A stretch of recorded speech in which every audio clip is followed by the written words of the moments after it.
Anything that gets you out of your own little milieu and interact with other people is essentially beneficial, I think.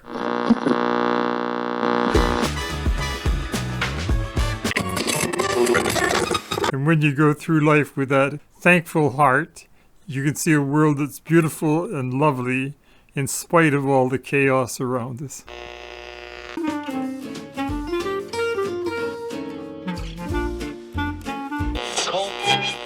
Don't ever give up on yourself. You are too important, and if you have something to say it.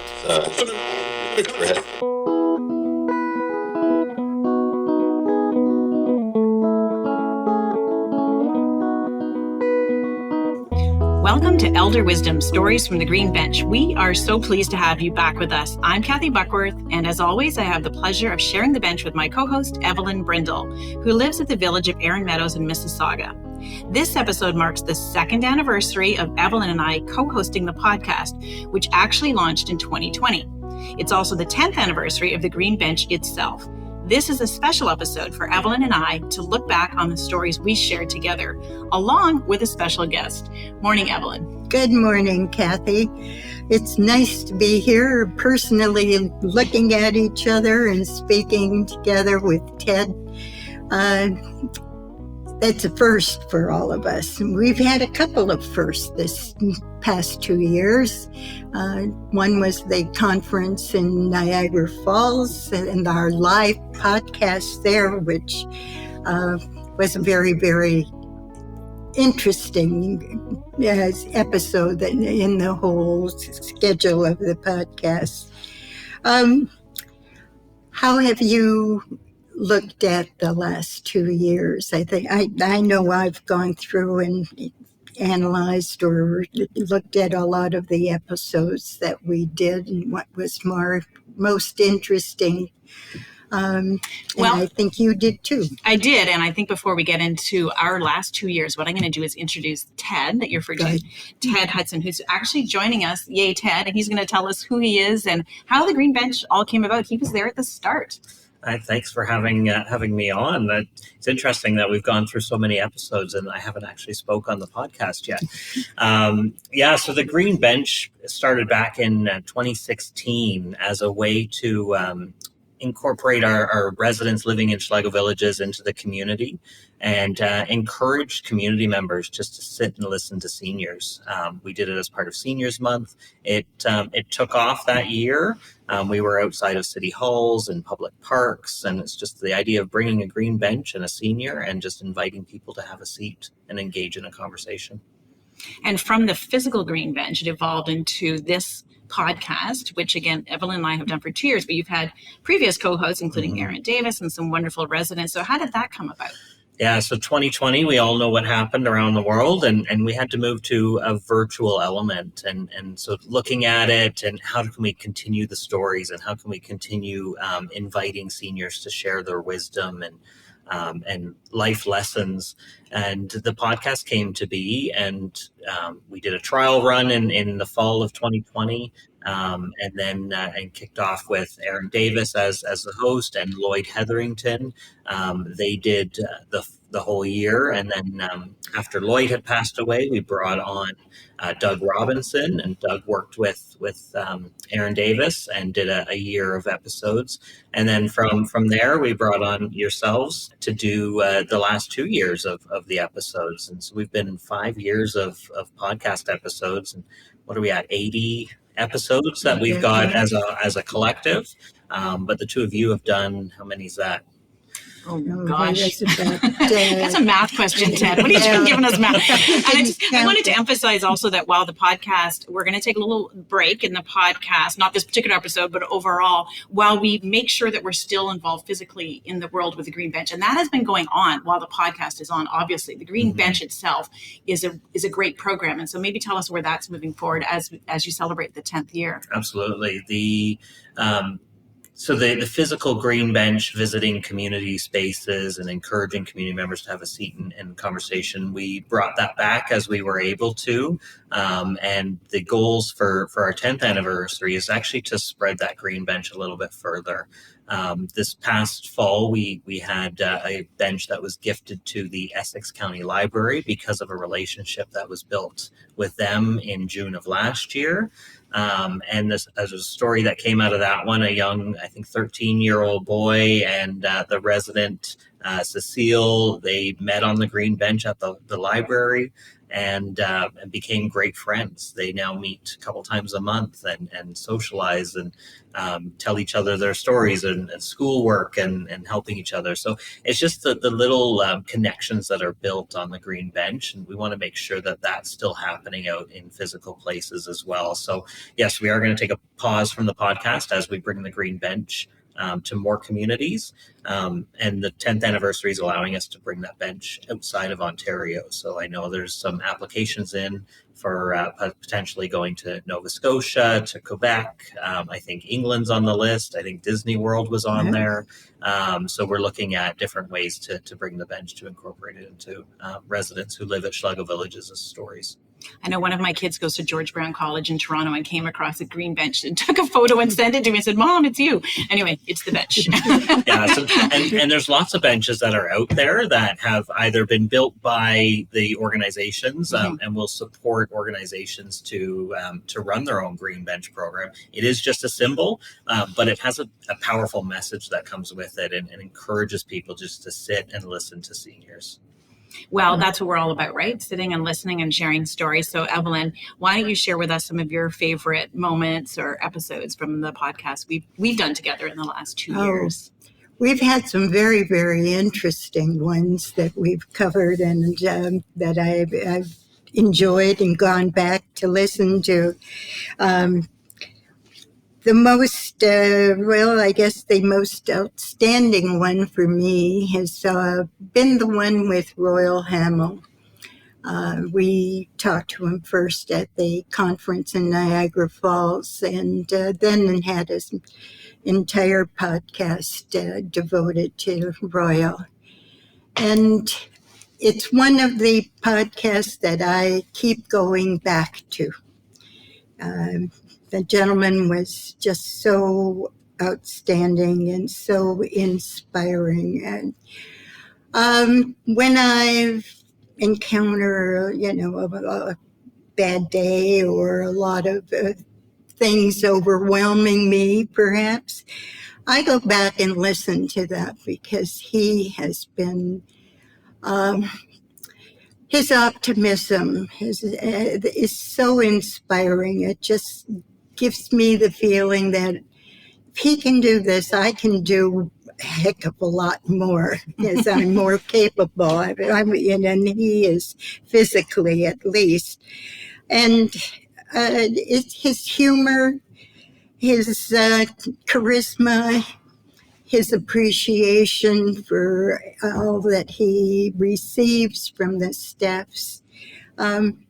You just can't find a lot of people who feel like that and who can express it despite the problems that they're facing every single day. So he stands out. He's my first one. The other one that I've really enjoyed, and I do listen to that occasionally again, is the one we did on mother's influence with Diane Dupuy and the famous people players. Mm-hmm. I mean, her mom was an angel and just so terrific. I mean, to go through developing this program, helping so many young people and encouraging them and doing everything herself all the way to nearly 100 years old. I mean, wow. If, you hear somebody doing things like that, you really feel that you should be able to do it too. Not exactly that, but more of the things that you're faced with on a daily basis. And those stories, stay with you and encourage you, especially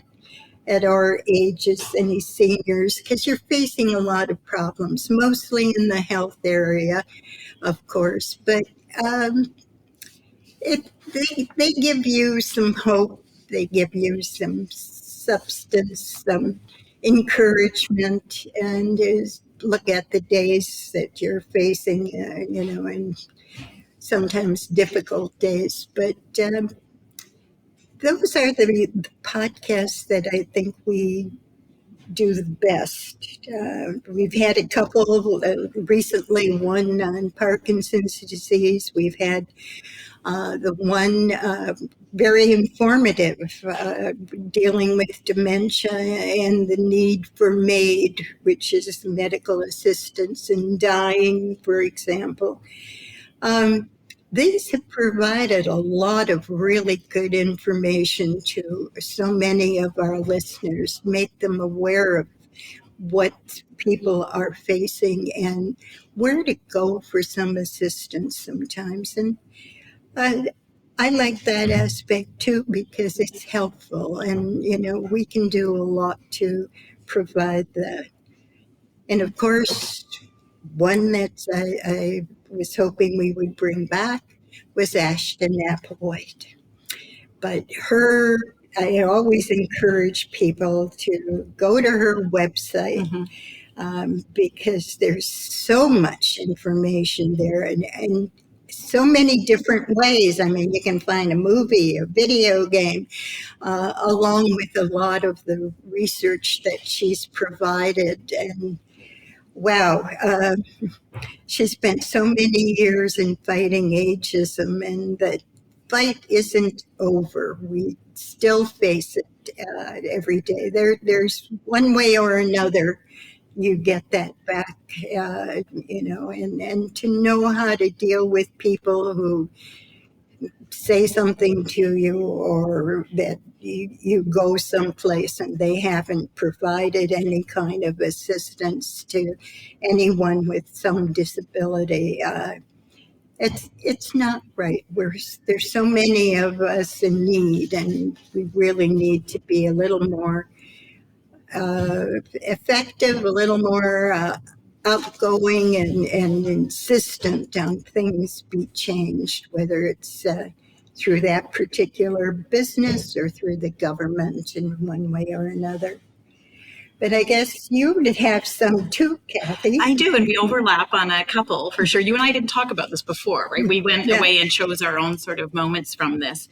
And I'm going to jump on the Ashton Applewhite because I had her down as well. The website, for people who are interested, is called This Chair Rocks, and that's the name of her book as well. And I really, as with you, enjoyed that conversation. Have continued to follow her. Yeah.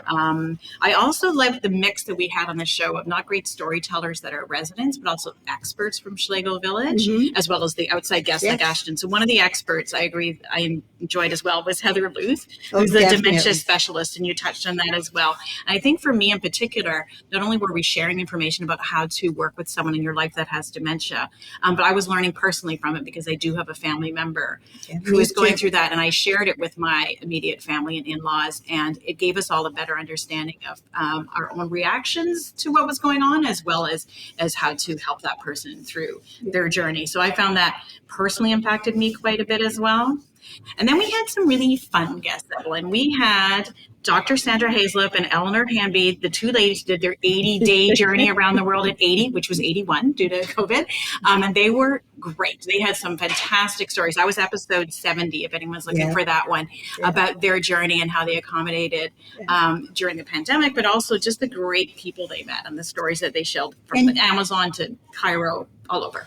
Doing it at their age. They were 80s, and they're planning again another trip as well. I mean, it's, you get this thing where, you're sort of too old to go on another trip kind of thing, face all those difficulties. Do you really want to do that, you know?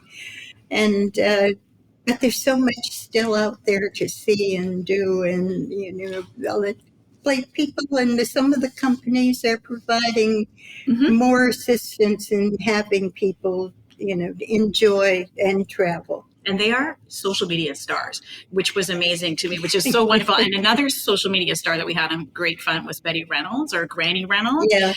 who her son is Stuart Reynolds, who is Brindle star. He's massive on Instagram, but so is she. She was recently on a UK, what's the show where they wear a mask and they sing, The Masked Singer? The Voice. Sorry, thank you very much.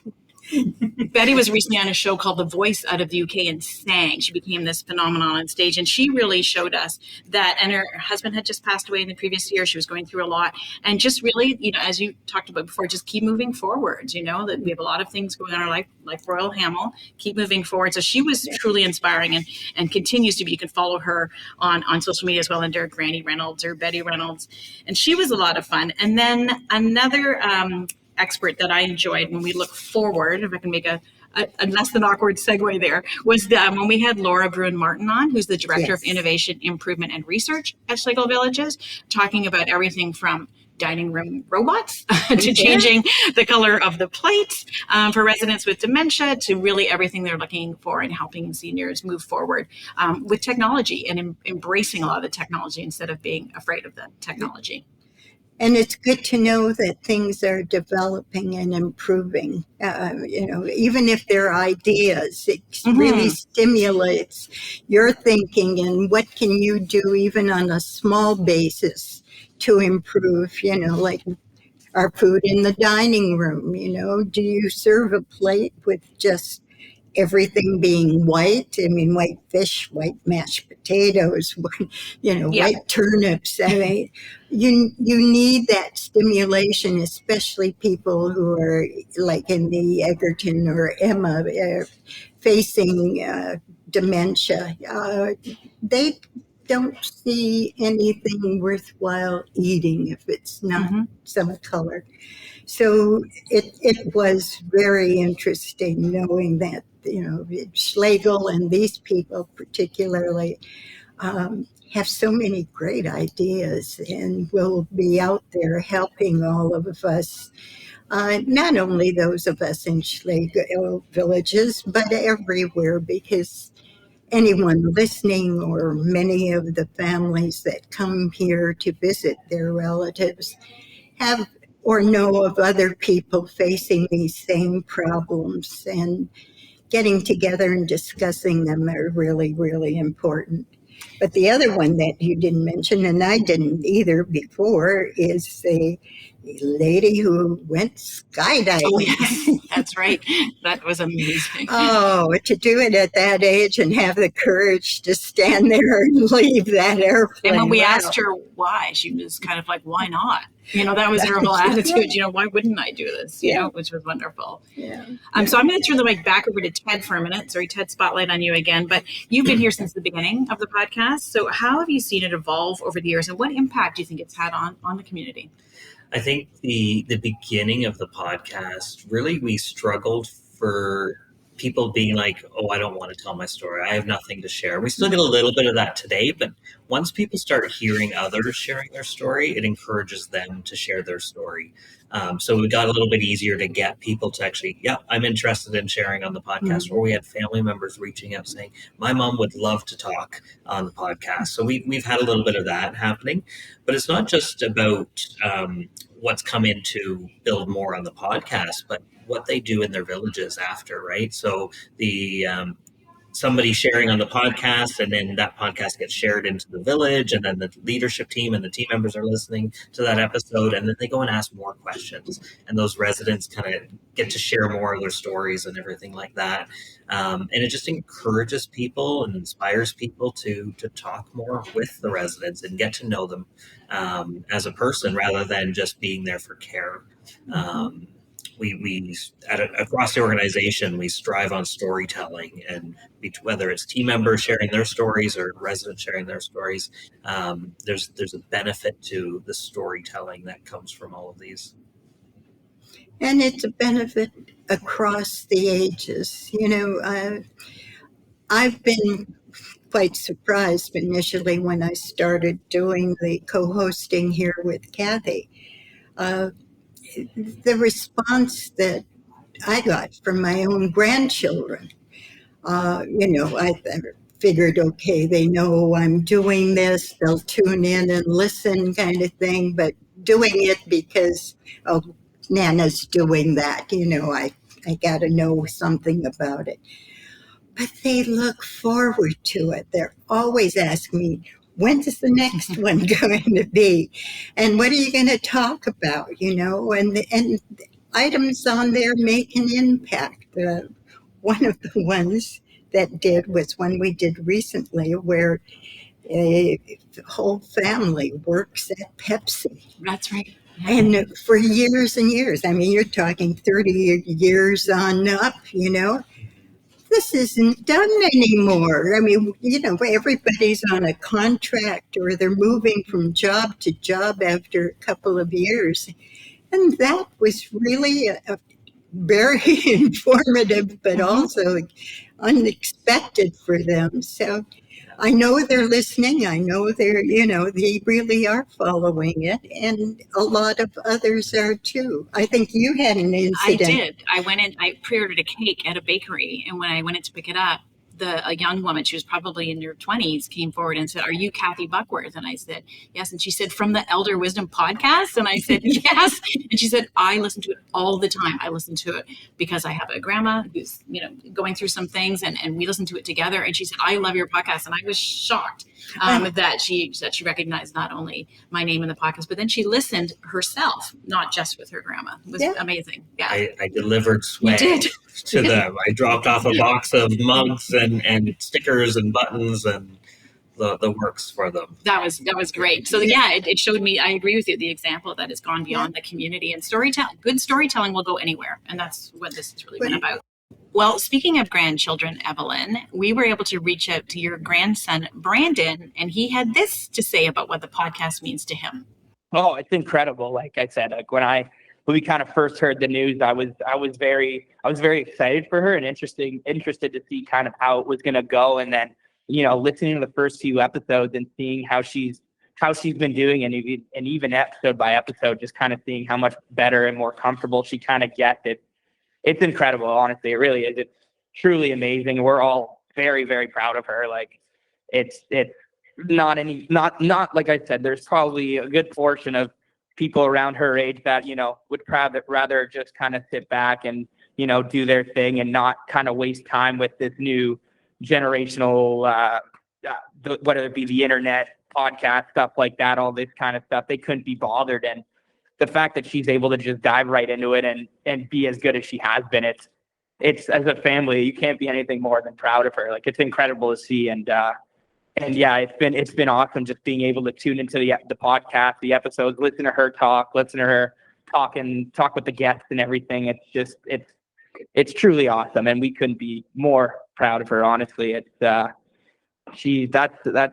one of our greatest mentors we've had in my life for sure. And, seeing her just do this head on, like, I can tell you, like, if I was probably around her age and, who knows what it's going to be by the time I get to that age, what it's going to be next in the future, if I'm going to want to put time into doing that, or I'm just going to want to, keep my head down and do my thing. I'm not too sure, but seeing her being able to just jump into it and make it so easy kind of gives me, maybe some kind of hope to, be able to kind of, get off my butt and do whatever it may be by that time. And so, yeah, we love her so much and just couldn't be any more proud of her and how great she's done with this podcast. So I know my grandkids, then we've all been very close, even the ones that live in Hong Kong.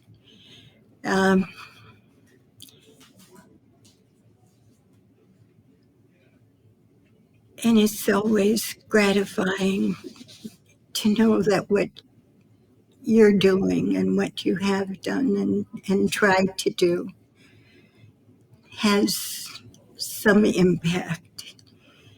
And that,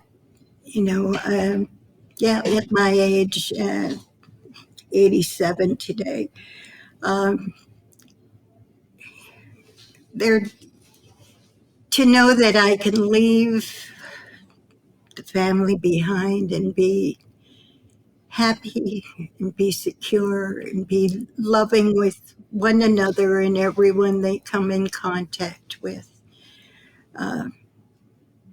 gives me a lot of peace and assurance that, okay, I've done a couple of things well and good, and they will be having a good life carrying on, because I know they will take care of each other and of the families that they will have.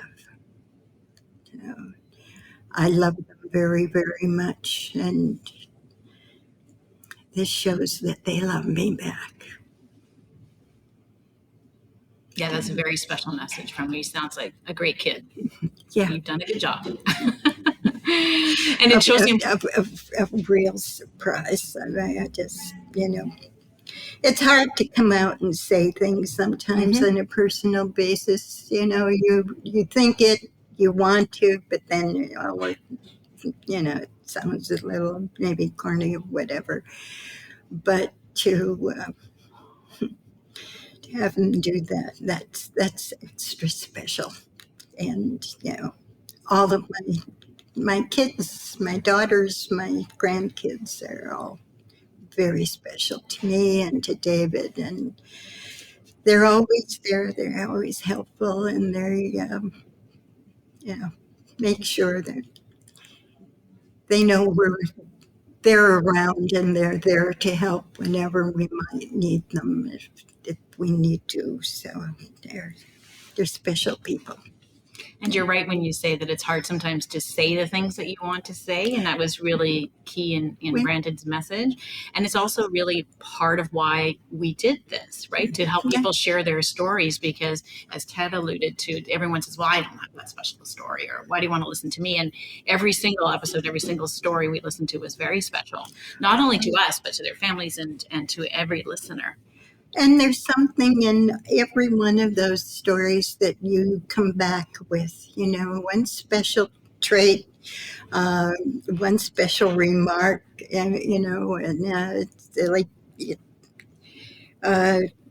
Ellie and Sandy, when they were the humor, their courage in tackling some of these things. I mean, they didn't go first class everywhere. Yeah, these are our travelers. Some That's of right. The places, I mean, they really took it on. But one piece that they always said that rings with me is that, remember, age is just a number. And that is so true. Because if you're going to say, well, I'm 87, so I've done enough, or I can't do this kind of thing, you don't need to. You can think positively. And I think that's one of the things we've gotten from so many of the people that we've interviewed, their positivity, their optimism, and sometimes the courage to go ahead and do those things. It's not always easy. It's not at any age. You have problems. So, it's great, and it's good to know that young people too are thinking of this, that they do get something from their family members at any age, and it's important to have those conversations, even brief ones, hi, hello, how are you, kind of thing, and that helps. I mean, It does. It's nice, particularly with a lot of people that are here. Their family members live a good distance, so they can't come every day or every week. So that phone call, or if they're up to a text message, whatever way of communication, even dropping a card in the mail, let them know they're thinking of you, is very important to the person who's receiving it, especially. It brightens the day, and a lot of them don't have much to look forward to other than the great activities going on. It keeps them all busy here, but that's very important. Yeah. And one of my key takeaways from this has been, and it's very much in alignment with the elder wisdom sort of philosophy that Ron Schlegel put forward, which is really on ageism. And we talked about it a little bit. We talked about Ash and Applewhite, but it's really that self-ageism is one of the worst things. We say, I've got a bad knee because I'm old. And Ashton talked about this. Well, your other knee's the same age. It's not an age thing. It's just one is worse than the other. And it's really when we say, I'm too old for that, or I can't do this. I'm 61. And there are things, I have friends that say, you can't start that. You can't do that. Now, when are you going to retire? And I'm like, no, it's not going to happen. I'll let you know when. It's fine. So I think self-ageism is one of the things that we learned about through this as well, too, that a lot of the people we interviewed don't have that gene or don't have that, thought that that's not a factor in the things that they're doing and moving forward. Well, we have one lady up in Egerton that recently celebrated her 100th birthday. And I'll tell you, we hadn't interviewed her, but she is such a delightful lady and always smiling. I don't think there's been a day that I haven't seen her smiling away and just being happy to be around. And she'll talk to you anytime, and it's the kind of thing. So that's wonderful to have that kind of attitude. And we try with the podcasts and so on as well, personally, to extend that kind of feeling and to encourage people to be active. And that's one of the wonderful things that I encounter constantly, and all of us here do, is the activity and the encouragement to be active at the Schlegel villages. There's so many things going on that could interest everybody, and I'm not saying this as a commercial or anything else. It's the actual fact that people really enjoy it. It brings them together. It gives them a way to communicate. And that is very, very important. It encourages you not to sit in your room and watch television or go to sleep or whatever you want to do there. It gives you something to go and do and be active and helpful and communicate with people. And gee, that helps so much. I've seen it work so well here, and that's great. Yeah, and my history and recreation role, like I appreciate hearing all that. I love that when residents bring an idea forward, I'd like to try this, I'd like to do this.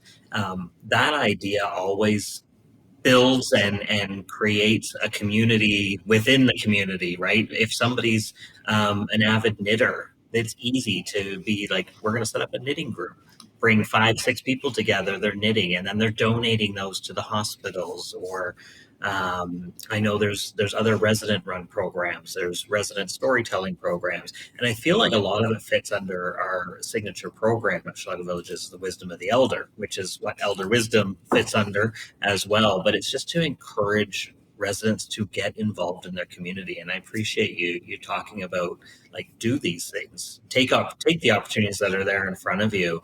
And I just to thank all the team members in our villages who go above and beyond to create these opportunities for residents, and not just from me, but from everybody. But at the same time, I've had team members that help each resident. Evelyn, you've had Annabelle beside you as we do this podcast, but every village that has a resident that participates in the podcast usually has a team member that's helping that person. Yes. And that team member is getting to know and participating in that and helping them to share that story and then talking to others about it and whatnot. So I feel like it trickles, right? Yes, we create a one episode, but it trickles into so much more from the podcast.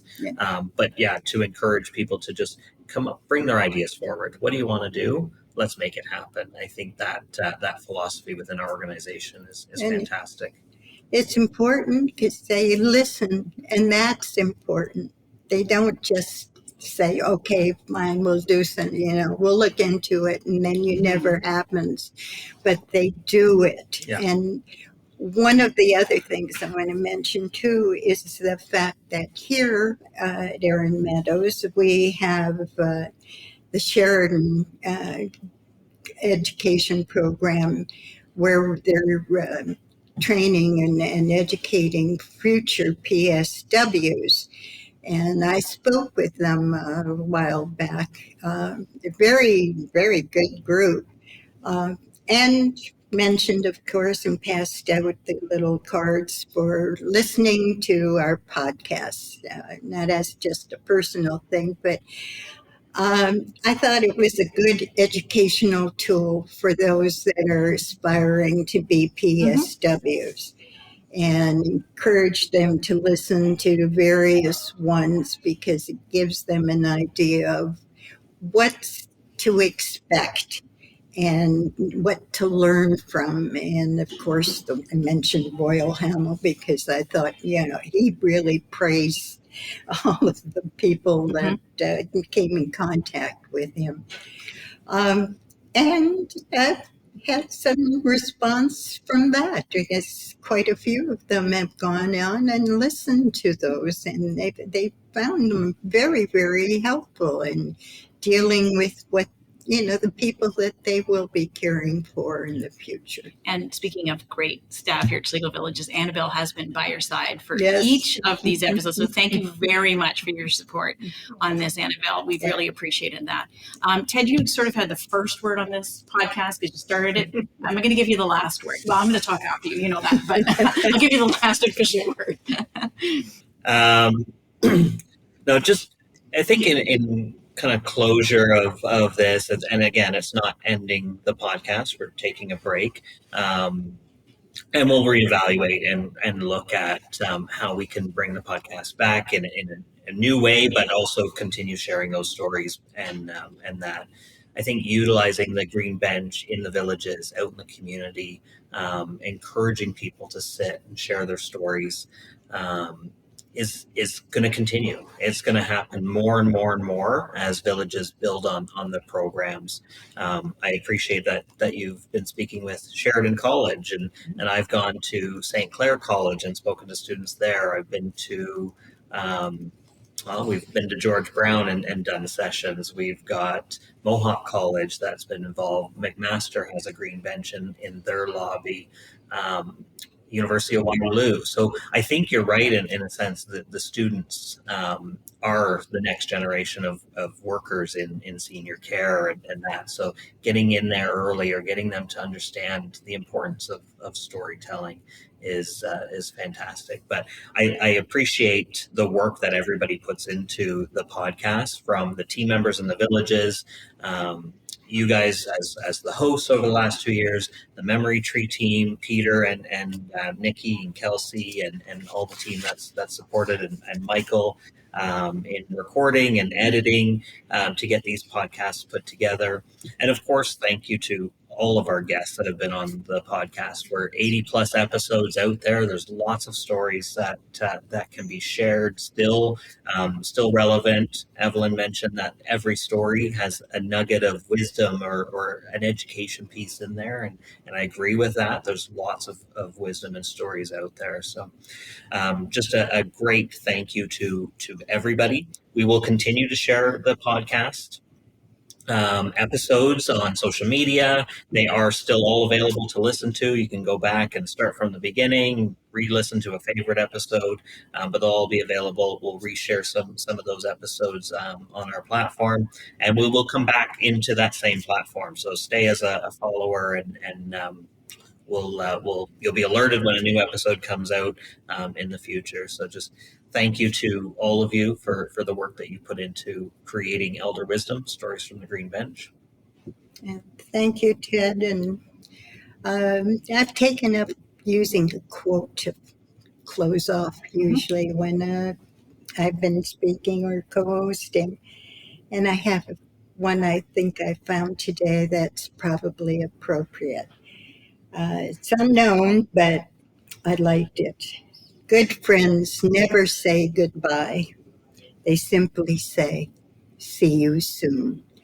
And I hope we will see you and hear you and have you listen to us on the podcasts again later in the future. So see you soon, all you listeners, and please go back, listen to many of the other earlier podcasts because you'll learn you'll like them too. I'm not sure what I can add to that. I would encourage everyone, of course, to subscribe to the podcast and re-listen or listen for the first time to ones you might have missed. Also, remember on social media, we are hashtagging Elder Wisdom still.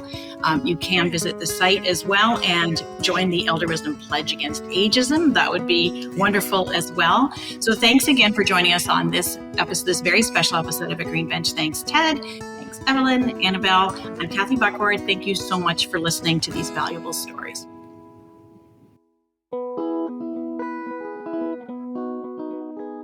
I'd like to be a part of the Green Bench. Yeah, I think between young people and their parents and grandparents, it's a two-way street to listen to each other, and to take notes, because maybe younger people at that time are going, I don't know what my parents or my grandparents are talking about it, but trust me, further down the road, it will come back and you'll say, I remember my grandparents telling me that. I remember my parents telling me that. But please have confidence in yourself. As I said in the beginning, you can do it. Do it. Whatever you want to do, go for it. I was not a confident person in the early parts of my life, and that has grown and grown and grown. And I've taken some courses to help with it, and just be confident and be kind. I just find that if you say a kind word or a kind expression or a compliment, that it's such a little thing, and it works well. But Sophocles once said that sons are the anchors of a mother's life, and that seems to be very true for you. We're here whatever time we're here, and one of our jobs is to be sure that we can bring some joy or peace or contentment or consolation to somebody whose lives we touch. Family is always very, very important. Respect the wisdom of the aged. The thing is get involved and keep yourself busy, and if you can, join organizations that further your goals. Laugh and the world laughs with you. Weep and you weep alone. There's no such thing as a single issue struggle, because we don't lead single issue lives. So when we push back against any form of prejudice, we are also helping to undo all the others. Who cares and loves about other people can make a tremendous, tremendous difference in the lives of other people just by reaching out and sharing their own life. I was driving till I was 95, so the day I got the backup camera, I thought it was marvelous. We're never too old to learn something new. Every so often someone will say, well, how are we going to end ageism? Mm-hmm. I don't know that we will ever end ageism because, there's always those people, because we are tribal. But both the sort of sobering and also uplifting piece of that is that ageism is part of a system of oppression. We are not going to get rid of ageism without addressing sexism and gender inequality, because aging is gendered, right? Women age differently because we get the double whammy of ageism and sexism. Really honor the wisdom of the elders and gives you a really good insight into how varied and interesting we can be. When people say someone's aging successfully, we think about that skydiver, but everybody has their version of everyone is aging successfully, or as you say, they're dead. I maybe have more stories to tell, but that's because I remember them.